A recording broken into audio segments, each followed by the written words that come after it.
السلام علیکم۔ یہ کوئی افسانہ نہیں بلکہ سویڈن کے دارالحکومت اسٹاک ہوم کے واسیوں کے لیے دہائیوں پرانا ایک معمہ ہے، جہاں سلور پائلین اور سلور ایرو نامی ٹرین برسوں سے مقامی افراد کو دہشت زدہ کر رہی ہے۔ جی ہاں، واقعی اسٹاک ہوم کے باسیوں کے لیے یہ ٹرین آصف زدہ ہے اور کسی اور ہی جگہ ٹیلی پورٹ کر دیتی ہے۔ 1960 کی دہائی میں اسٹاک ہوم میٹرو نے 8 ٹرینوں کو ایلومینیم سے تیار کیا تھا۔ اس زمانے میں اسٹاک ہوم میٹرو کی بیشتر ٹرینوں پر سبز رنگ کیا جاتا تھا، مگر ان نئی ٹرینوں کو سلور رنگ میں ہی چھوڑ دیا گیا تاکہ وہ دیگر سے نمایاں نظر آ سکیں۔ مگر یہی پہلو ان ٹرینوں کو غیر معمولی نہیں بناتا، بلکہ اس کی اندرونی آرائش بھی کچھ مختلف تھی اور ان میں معمول کے اشتہارات وغیرہ بھی نہیں تھے۔ تو کچھ عرصے بعد ہی اسٹاک ہوم میں ایک روایت کا جنم ہوا کہ اصل یا خالص پبلک انفراسٹرکچر کا ہر جزو ایک بھوت ہوتا ہے، اور ہاں، چونکہ ہر آصف زدہ ٹرین کو ایک آصف زدہ اسٹیشن کی ضرورت ہوتی ہے، تو ایسا ہی سلور ایرو کے ساتھ بھی ہوا۔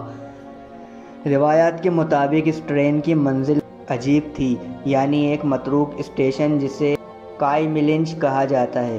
سویڈش زبان میں ایک کہاوت بھی ہے جس کا ترجمہ کچھ ایسا ہے: صرف مردہ افراد ہی کائملنچ سے باہر آ سکتے ہیں۔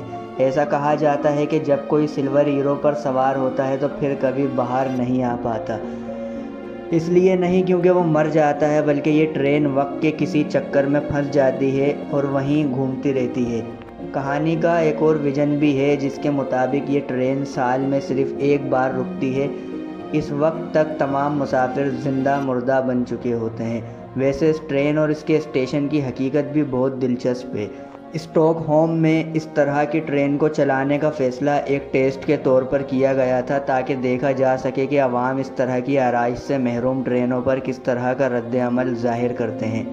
اگر وہ توجہ حاصل کرنے میں کامیاب ہو جاتی تو ادارے کو کم لاگت میں ٹرینیں چلانے کا موقع مل جاتا، مگر شہر کے لوگوں کو یہ ٹرین لاوارث اور آصف زدہ محسوس ہوئی۔ یہی وجہ ہے کہ یہ روایتی سبز رنگ کی ٹرین کے مقابلے میں خالی دوڑتی رہتی۔ اسٹاک کے شہریوں نے اس پر سفر کرنے سے گریز کیا، مگر ادارے نے ان ٹرینوں کو کئی دہائیوں تک مصروف اوقات میں بیک اپ کے طور پر استعمال کیا، حالانکہ وہ کبھی لوگوں کی توجہ حاصل نہیں کر سکی۔ جہاں تک اسٹیشن کی بات ہے تو اس کی تعمیر سلور ایرو کو چلانے کے چند سال بعد ہوا اور کبھی اسے مکمل نہیں کیا گیا۔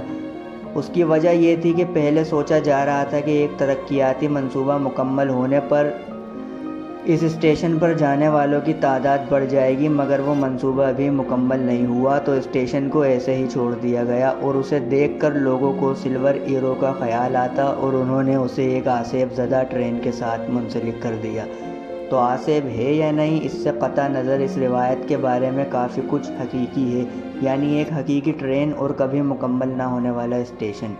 یہ ٹرین 1990 کی دہائی کے بعد کبھی نہیں چلائی گئی، مگر اس سے جڑی داستانیں کبھی تھمی نہیں، اور سویڈش نوجوان ابھی اس کی آصف زدہ موجودگی کی سرگوشیاں کرتے ہیں۔